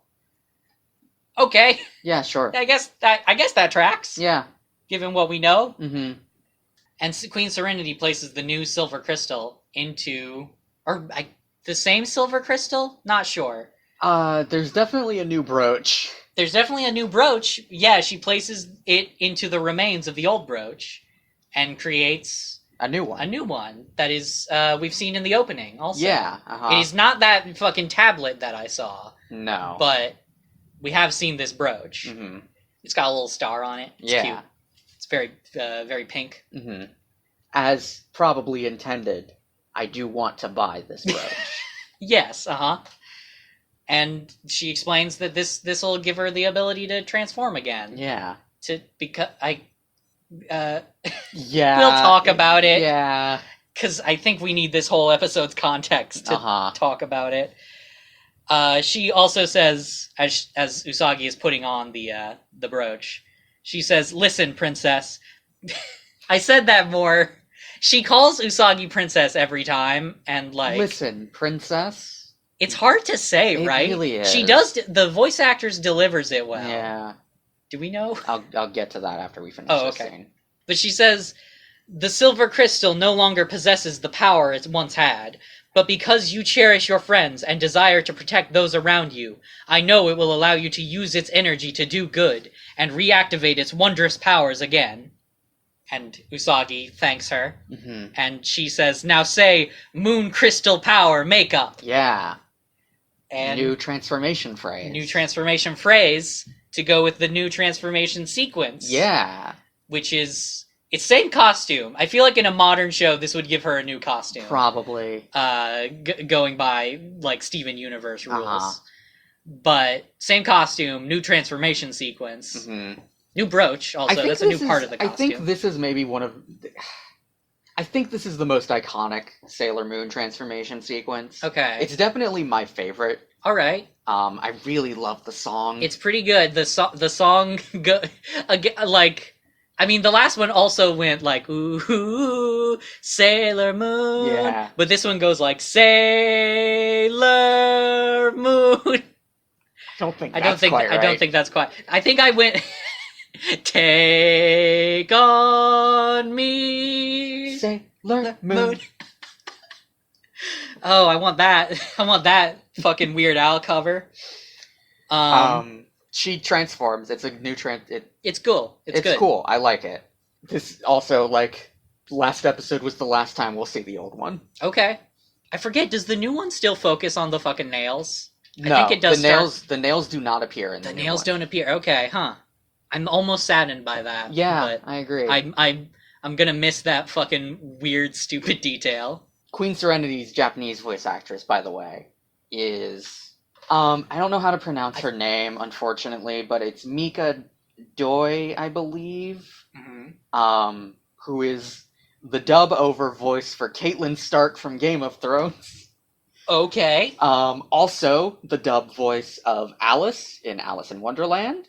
The Disney movie. Cartoon one? Daisy Duck. Okay. Wendy from Peter Pan. A lot of Disney stuff, okay. And also the voice of those characters in Kingdom Hearts. Of course. Okay. Well, I get. You know what? It makes perfect sense for this fucking Disney fairy, big good queen type character. Big good? I don't know if I Well- feel the same way about Queen Serenity that you do. I've had no reason to believe otherwise Really? yet. She made teenagers into soldiers. I mean, I guess that's true. Anyway, I guess that I don't know what life was like for the Sailor Guardians on the moon. that is how she's framed by the show, though. You're right. Oh, okay. I thought, God damn it, you fucking. I was getting excited for the show to fucking I actually touch can't. on I that can't later. remember if there's anything that comes up later. I want Queen But Serenity to get super hella rose quartzed. I was saying that, like, so far, and in this episode in particular, that is how Queen Serenity is framed. Okay. Anyway, back in the park. Yeah, we cut back to the park. The girls are being absorbed into the tree, yeah. and I don't like it. No. And the monster, I haven't pointed it out, but she has by this point said her name, Yeah. which is Leshy. She Uh-huh. yells Leshy. Which I thought her, like, monstrous appearance is, like, cat-like, so I thought it was, like, Leshy, like Cat She, the figure from Irish folklore. Right. But no, it's just Leshy. It's just Leshy. It's Reshi in, like, Japanese, but Right. you pronounce the R like an L. Right. Which is nothing. I don't think it's anything. Wait, no, that's something. Is Yeah. it? Yeah, Leshy? I've heard of that. Have That's you? that's I believe like a mythological creature. Oh. That it's like a tree spirit. Okay. In Japanese? I don't think so. I want to say Folklore? they're some kind of European, probably. Okay. I think. I can Google this probably. Okay. I don't want to be wrong about monsters on this podcast. That's That's fair. like the only thing I'm good at. The Leshy is a tutelary deity of the forests in Slavic mythology. Okay. Alright. Okay. Then, yeah. Fine. That's fair. That's fair. Are they cat-like? I don't think so, but Okay. I think they're just tree people. Okay. Tree people. Anyway, Leshy. Leshy has also beaten the shit out of Artemis. Yeah, Artemis is just... he's holding his own. He's holding his own. the shitty cat that you hate. Yeah. He's alright. He's not winning. He's not winning because He's Leshy clearly- is a big ghost monster, Uh-huh. and he's a cat. Mhm. He's clearly beaten the fuck up. hmm And he is saying to himself that he can't hold this out for much longer. Mm-hmm. But then he is saved by words from the sidelines. Uh-huh. And we see Sailor Moon emerging from a portal. Mm-hmm. No. No, hold on, actually, no. We need to describe what happens. Okay. The sky goes black. Does it? I don't even remember that part. The moon appears. Oh, that's right. It's the middle of the fucking day. Yeah. But the moon does appear. The moon appears and it goes from a crescent moon, right? To a full moon. A full moon. And then Usagi appears. It's very cool. It's very cool. She appears from a portal. hmm I also love this is everything Queen Serenity did just Mhm. now was in Usagi's mind Uh-huh. explicitly. It obviously has real ramifications, but I just love to think this is not Queen Serenity putting her back onto the earth. This is Usagi's fucking latent teleporting abilities. This is her moon magic manifesting. Uh-huh. And she appears and angelically Mm-hmm. and says, "Listen, spring's the season for living, not hurting, and cherry blossom viewing is one of the happiest times of the year for people, you monster. How dare you interfere with it, like an old drunk?" Yeah. I have no idea what that means. I mean, presumably, like, you go to a cherry blossom festival and there's a guy who goes and gets a little too drunk and he ruins the festival for everyone else. I guess so. Because we demonize alcoholism. We in our demonize society alcoholism. and don't We provide also people with the proper support. Yeah. It's weird. It's a weird It's line. a weird line. And Sailor Moon Mhm. doesn't really try to fight exactly. She does her usual, Yeah. where she runs around and kites the monster a lot. Mm-hmm. Is Usagi the tank? You know? I mean, she's also the healer. She's also, well, kind of, yeah. I guess in a lot of MMOs, healing does draw aggro. That's true. She's the healer, Ami is fucking, controller, and everybody else is DPS. Yeah, uh-huh. Mako should be the tank. Mako should be that would make sense, right? Yeah. Rei is also kind of a controller, because she debuffs the enemies. That's true, yeah. Anyway. Also, the Sailor Guardians are all, like, they're all still conscious enough that they are so excited to see Usagi. Yeah. And also we're, like, horrified earlier Yes, when she got... We didn't talk about it. We didn't talk about it. Rei especially seemed like the most fucked up by... Mm-hmm. It's almost like you shouldn't fucking make it so that your probable last words to someone are insulting them. Mm-hmm. Just saying. Yeah. Just feel like we went through this character development last season a little bit, but... Listen, I've told you how much I value your friendship a lot, but that's I also true. Still tell you that you're a stupid jerk. That's true, and I do the same. Actually, do I? Let's not talk about it. Let's not examine that. But anyway, yeah, Luna, I think Luna or Rei, someone, I didn't write down who, I just wrote down this line, yells to Sailor Moon, "Hang in there, Sailor Moon, you're the only one who can fight right now." Mm-hmm. Which I like. Mm-hmm. I don't know why I like that line so much, but it's a good, you know? Mm-hmm. You know? Usagi is having a lot of trouble fighting Leshy, but she is saved by a Rose. Oh yeah, I forgot the Moonlight Knight. Yeah, was in this one, and he's in a tree because you know. Yeah. And he says, "It's a wonderful night for admiring the beauty of flowers. Cherry blossoms are so short-lived. I won't let you and your filthy hands misuse them." So yeah. Uh-huh. And he tries to fight Leshy. Mm-hmm. And a bit. I don't think he does much. No. But Usagi is just sort of sat down by a tree. Mm-hmm. I wonder if there's a single fight scene in Sailor Moon, except maybe like the final fight last season against Queen Beryl, where Usagi at some point does not get knocked on her ass. Yeah, I don't know if I can think of one. Maybe the fight against Vampire? Maybe. I'm pretty sure she was on the floor at some point in that one. But anyway, she's concerned because she can't fight it. Mm-hmm. She can't. She still has the tiara, right? Yeah, but it doesn't work. It doesn't work. It's still still doesn't work. Yeah. So that's not something that Queen Serenity fixed. But don't worry. Don't worry. She knows that now and is like, "Hey, princess," and talks to her through the moon, and gives her one more gift. And we see this little like a magic wand or magic rod of sorts. It kind of looks like it has a little king's crown on the top of it, like one of those puffy sort of with the velvet lining king's crowns. Mm-hmm. And she yeets it through the sky towards Usagi, and she catches it. And she explains that this... Now, y'all remember how I felt about the moon stick? This is the cutie moon rod.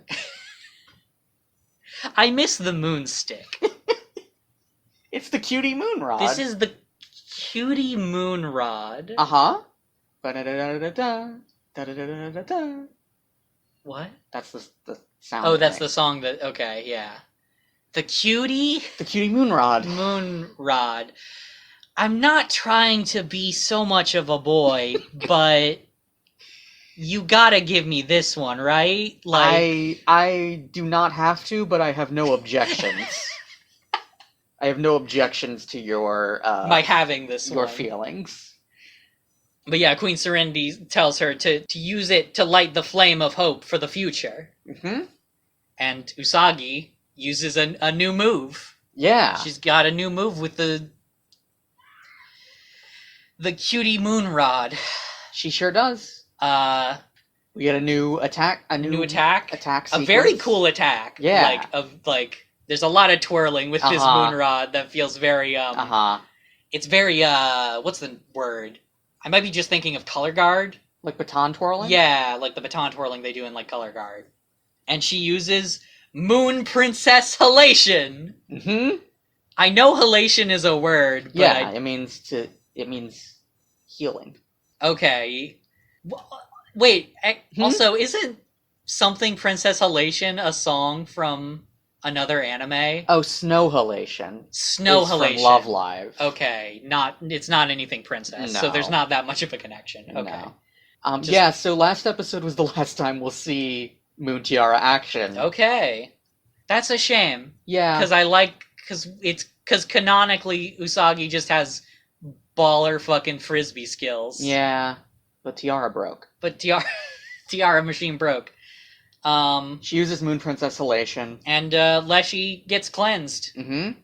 Finally, that makes sense. Kind of. Healing. Yeah, I guess. Yeah. I mean, it's the same thing happens to them, though. Yeah. She turns into a card and disappears. Yeah. She's dead. Like, both ways it's killing them, I'm pretty sure. Listen. Unless we find out there's a monster afterlife or something. Maybe. Which I would totally believe. Mm-hmm. I'm just saying, like, shouting, "Cleansing!" does not make sense when you've just been hit with lightning and a crescent beam. But it kind of works if you've been hit with Moon Princess Halation. They've been cleansed of life. Hi, I'm a supervillain now. But yeah, the other Guardians are freed. Mm-hmm. They thank her. Mm-hmm. And very genuinely and sweetly, and Usagi blushes when they thank her. And yeah. Listen. Uh-huh. Usagi has many hands. Usagi has the most hands of any entity. Mm-hmm. Usagi is a fucking hecatoncheir from Greek mythology. I hope I either pronounced that correctly or the most wrong. God, I could not tell you. And then Rei and Usagi start fighting again. And Luna is impressed, and then immediately they start fighting, and she's like, "Oh, maybe not." Mm-hmm. But Rei fucking started it, and Luna should be more fucking. Yeah.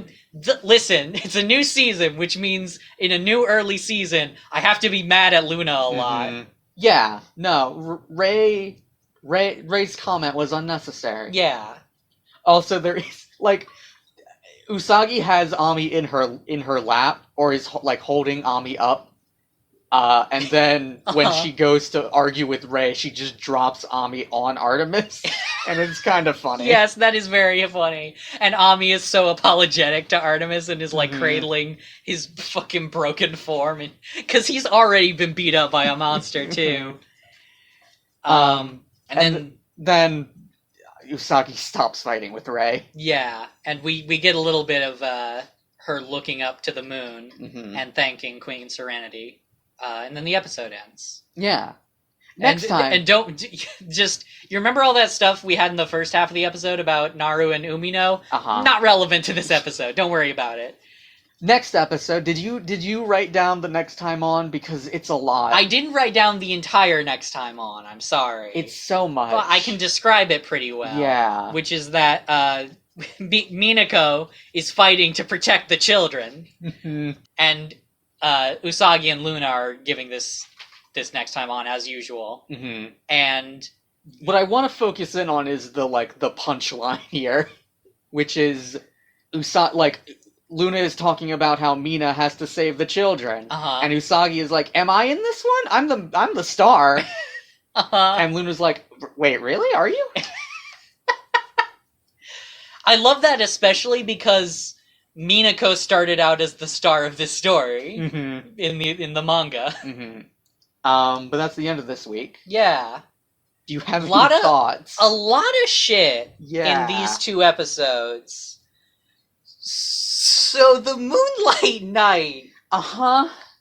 Something's weird's fucking going up, on, huh? Because he's voiced by the same dude. Yeah, he's also the same dude, and he does bear a striking resemblance. I fucking credit to the show here for this, honestly. Doing, when I saw the Moonlight Knight, I was like, oh my god, they're just doing Tuxedo Mask again? with like the same guy in a different outfit now. And then they have it so like Usagi already suspects that that's Mamoru, which is already different. And then now being like, no, actually, these two people who look and sound identical might not actually be the same person. What's up there? Which is very cool. Like, that is a good way of, like, subverting your own shit. You know, I like that a lot. And I'm very intrigued, because there's gotta be something there. So there's an interesting translation thing here, actually, with, the Moonlight Knight. When he departs, he says in Japanese, sayonara. Oh, okay. I don't, there's some, like, meaning to sayonara beyond just goodbye. I can't remember. It's either that it means a permanent goodbye or, like, a goodbye that isn't permanent. Okay. But I do know what he says in the dub is adieu. Right. Which means, in French, a goodbye where you do not expect to see the person you're saying goodbye to again.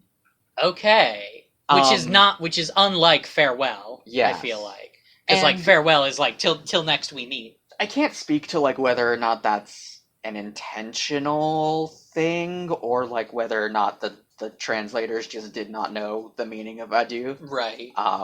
He could have just said au revoir. Yeah. But it's interesting to think about. Yeah. Does he say adieu in both dubs? I don't remember. Okay. I couldn't tell you. I would guess not, but because the Deke dub is so bad. Right. But who's to say they even keep the thing of Mamoru, Tuxedo Mask, Moonlight Knight having one, like, ending, a consistent ending farewell. Yeah. Because they definitely don't keep the, like, she doesn't do the in the name of the moon, I'll punish you. Right, That's just something to think about, though. Yeah. Keep in mind. A permanent farewell. And yeah, I don't know, like, it. So, I mean, it's gotta.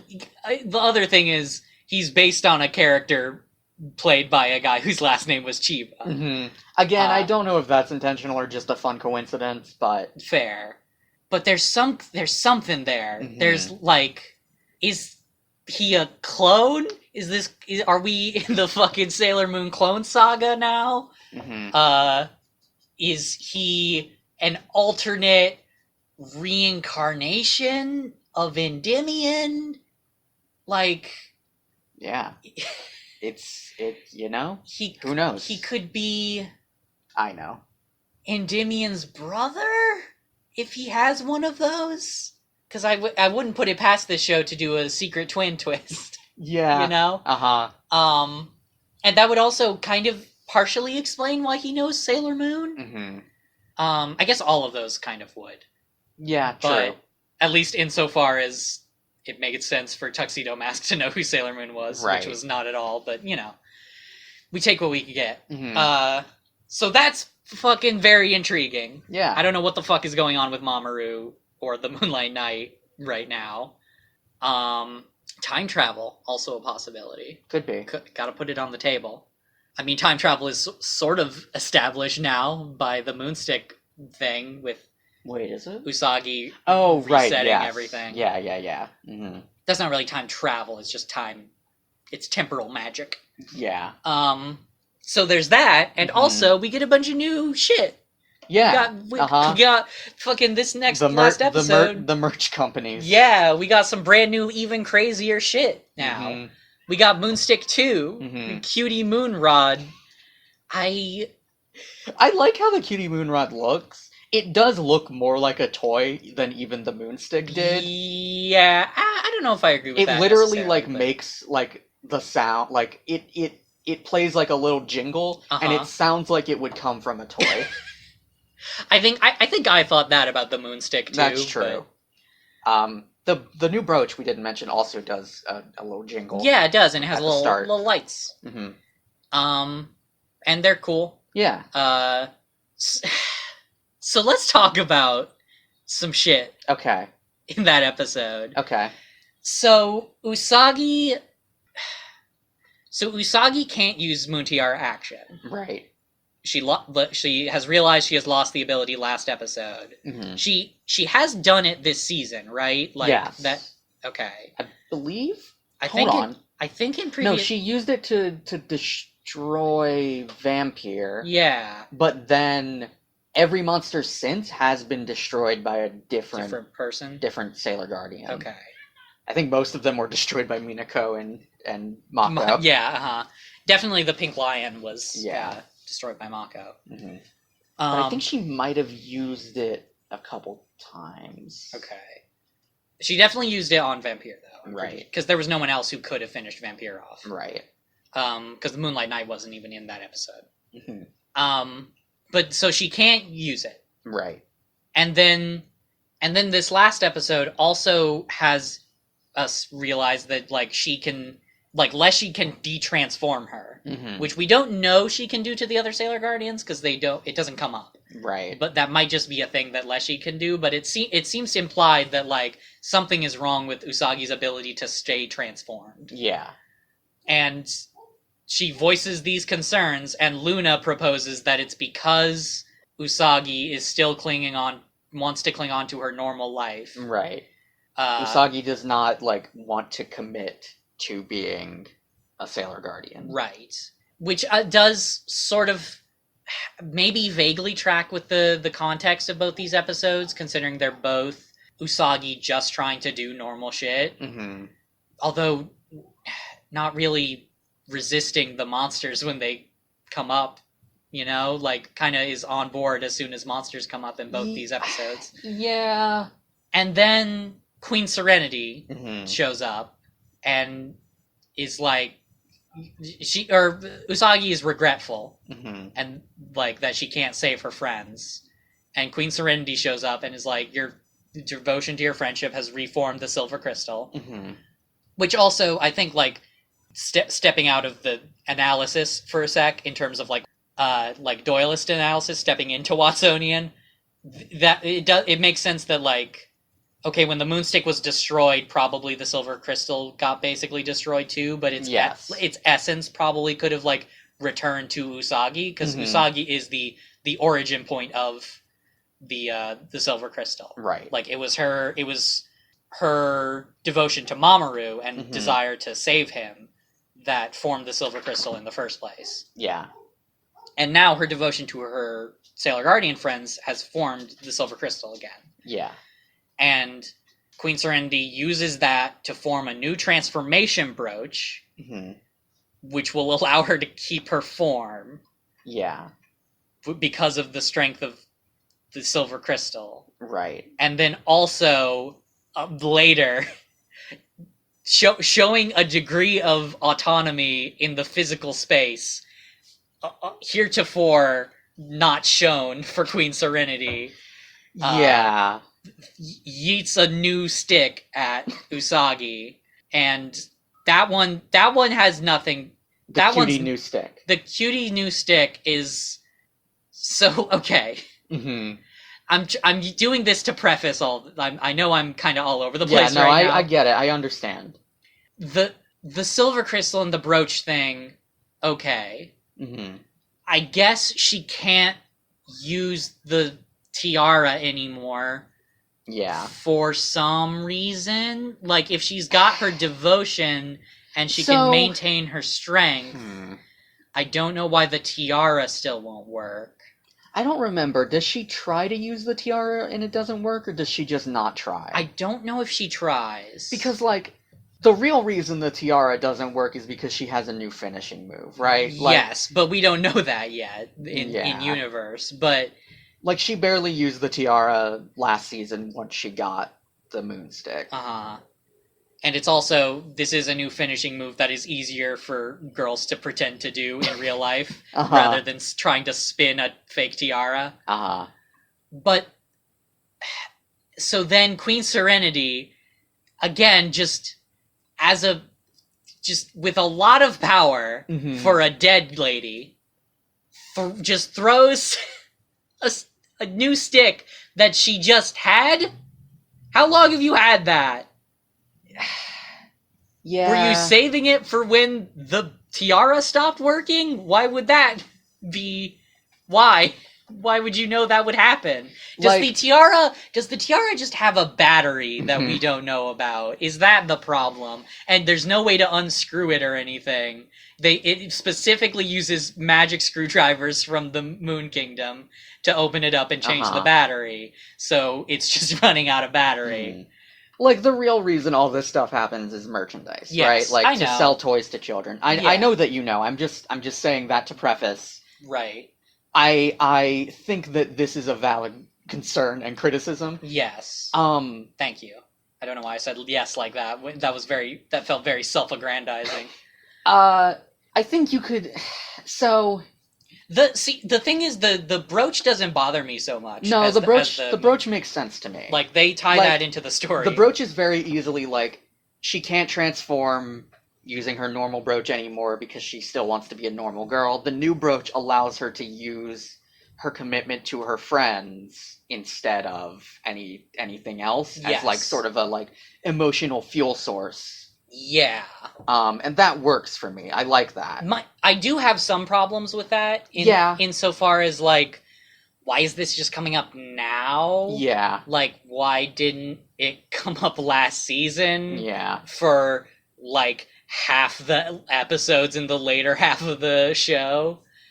But the cutie Moonrod and the tiara not working anymore, like if I sat here for a long enough time, I could probably give you a reason that makes some degree of sense. Right. But it would be bullshit. Yeah. That would be us fucking doing the the Kessel Run is full of black holes, and that's why it is actually impressive that you completed in so many parsecs. Just like coming up with some explanation that the original writers didn't care to do. It's weird. I don't know that I want to do that work. I don't know. Yeah, like, no. It's fun. It's fun to come up with those explanations. Yeah, like, but I probably could too if I tried hard enough. But this episode is already so long. Yeah, and it's just kind of baffling to me. Yeah. It's a cool design. I do like the cutie Moonrod, and I like the attack animation. I like it. You don't like the name. I don't. But do you like how it looks? I like how it looks. And you do like the animation, the stock footage? The animation, the new stock footage, the new finishing attack is very cool. It's got, again, a lot of twirling. Yeah. The new transformation sequence is also very dynamic. Yeah. Like it feel like these are, I don't know if they're on a different budget, but they feel more complex. Like the animators are doing a little bit more with these than with the last stock footages. I cannot say for certain whether they got a budget increase, but like the first season was such a huge success that I cannot imagine that they didn't. Right. Also, like it's been like time has passed. Yes, and animation people are better. Has gotten better. Animation has gotten better, and also like animators, the same animators over time have improved. Hopefully, knowing the animation industry. I don't know what it was like in the 90s. Right. I hope that a lot of the same animators are still working on the show at this point. Or if they're not, that they left of their own volition. But anyway. Yeah, so that, valid concerns about that stuff. I really thought that was going to be more of an ongoing thing also, but it seems like it's been resolved. But maybe... I feel like this stuff with Queen Serenity and everything... Like, I feel like this is not the last time this kind of stuff is going to come up. Right, yeah. I think for this season, it's mostly resolved, but I could be remembering wrong. It's not like Usagi is never again going to have moments where she's like, shit, I don't want to do this. But it's not gonna be like kind of a background like theme that is going forward. And it's not something that's tying into her powers either now. No, I don't like think her powers are now just removed from this issue. And it's kind of neat that, like, I do kind of like that it's, like you said, it's her feelings of reluctance are still valid, but like she is now powered by something else, which is her devotion to her friends. Yeah. Which has kind of always been the case, and now it's just literal in the plot. Yeah. But, I appreciate that, like, Luna says, hey, if you want to keep transforming, you're gonna have to, like, fucking get over it. Like, not, she's not that Right. harsh, but... You need to commit yourself. Uh-huh. But then, like, no, there are other ways. Yeah. There are other things to care about. Like, you can still have a reluctance to do what you have to do. Yeah. She is powered by the thing she is committed to, which is helping her friends. Right. And I do also like that, this just occurred to me when I was describing this, like what happened. The Silver Crystal, the first time she forms the Silver Crystal is because of romantic love. Mm-hmm. But, I mean, you and I know that the Sailor Guardian's relationship has romantic or demi-romantic undertones. Uh-huh. But it's explicitly her relationship to her friends that forms the Silver Crystal this time. Mm-hmm. And Mamoru is nowhere involved. Like, Yeah. Moonlight Knight shows up in a bit after this, but... she's not like, she doesn't have to protect the Moonlight Knight or anything like that. Right. So that's cool, and also that ties into the thing, like an earlier theme we talked about, which is Usagi questioning her relationships to people, and like the value of those relationships, and which relationships are the most important to her, and talking about, like, can platonic friendship be equally valuable as romantic love? Yeah. And this is telling us that, both give you magic powers. Yeah, exactly. Both can create arcane artifacts that you can use to power magical devices. So kind of a weird fucking show, but Yeah. So it's it's the Silver Crystal stuff is fun. Yeah. It's fine. It's fun and fine. Mm-hmm. Also, this episode was fucking spooky. Yeah. And the last episode was really funny with Shingo. Mm-hmm. And this episode was really funny with just... Oh, the sleeping just bag Aizawa, scene that boy. is fucking all time. I zipped that boy right up. Anything else? Any further thoughts? I don't think I have any further thoughts. It's good, though. I'm excited to see what the fuck is up with the Moonlight Knight, though. Well, you'll have to wait till next time for that. As always, thanks for listening. Also, I'm excited for Minako. Yeah. Minako-focused episode. Oh god, I am very excited for the next episode. I remember this being... I don't want to hype it up too much. Because maybe it's bad. But I remember it being one of my favorite episodes there's some of fucking this season. There's some fucking animations in that next time on that I'm like, hell yeah! I want to see what happens here. As always, thanks for listening. You can find me at Lorena27 on Twitter. And you can find me at Frylord Zarek on Twitter. You can find the show at late_school. And thank you to... Oh, sorry. By the way, I'm gonna... After we finish recording, I'm gonna send you a picture of the Moonlight Knight. Not the Moonlight Knight. I'm gonna send you a picture of Moonlight Mask. Okay. Because he just looks like the Moonlight Knight. And I'll probably post a picture of him on our Twitter before this episode goes up. Okay. And thank you to Kevin MacLeod for the use of the song Semi-Funk. The moonlight is a messenger of love. Adieu.